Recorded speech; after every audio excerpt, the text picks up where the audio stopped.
জুবিন গাৰ্গে কৈছিল মানুহক দুখ দি ঈশ্বৰক পূজা কৰি লাভ নাই।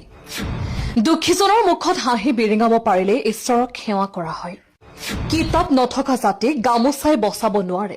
সংগীতৰ মাধ্যমেৰে মই মোৰ হৃদয়ৰ কথা প্ৰকাশ কৰো আৰু মানুহৰ হৃদয়ত স্থান পাওঁ। চৰকাৰ আমিহে বনাওঁ, চৰকাৰে আমাক নবনায়। ইণ্ডিয়াৰ যিমান ভাষা আছে পালি, প্ৰাকৃত, সংস্কৃতৰ পৰা আহিছে। সেইটো ভাৰত চৰকাৰে দিব নোৱাৰে। ভাৰত চৰকাৰে আমাক কি স্বীকৃতি দিব? আমি চব দি আছো। আমি তেল দি আছো, আমি চাহ দি আছো, গড় দি আছো, জুবিন গাৰ্গ দি আছো। অসমীয়া ভাষা ধ্ৰুপদী ভাষা হিচাপে স্বীকৃতি দিয়াৰ প্ৰসংগত nothing is free, not even your death. মনত ৰাখিব, আমি নতুন প্ৰজন্ম হয়। আমি ইচ্ছা কৰিলে দেশ সলাবও পাৰো, জ্বলাবও পাৰো।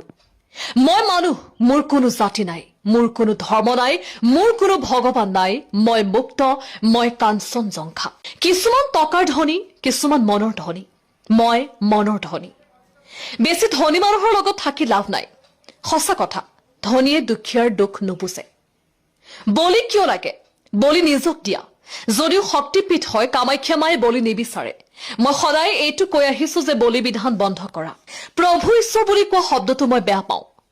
বুদ্ধিজমত কয়, বুদ্ধই কৈছে you are God, I am not. যেতিয়া বুদ্ধই এনেকৈ কয়, তেন্তে আমিবোৰে কিয় কওঁ মই প্ৰভু ঈশ্বৰ? মই ইটাবোৰক বিশ্বাস কৰো, অট্টালিকাক নহয়। মই যেনেকে অৰ্জন কৰিছো, মই যেনেকে লৈছো, মানুহে মোক দিছে, মই আকৌ মানুহক ঘূৰাই দি থৈ যাম। মোৰ ঘৰ বাৰী চব মানুহক দি থৈ যাম। মই নিজৰ কাৰণে একো নাৰাখো, অকল চিতাখনৰ বাহিৰে।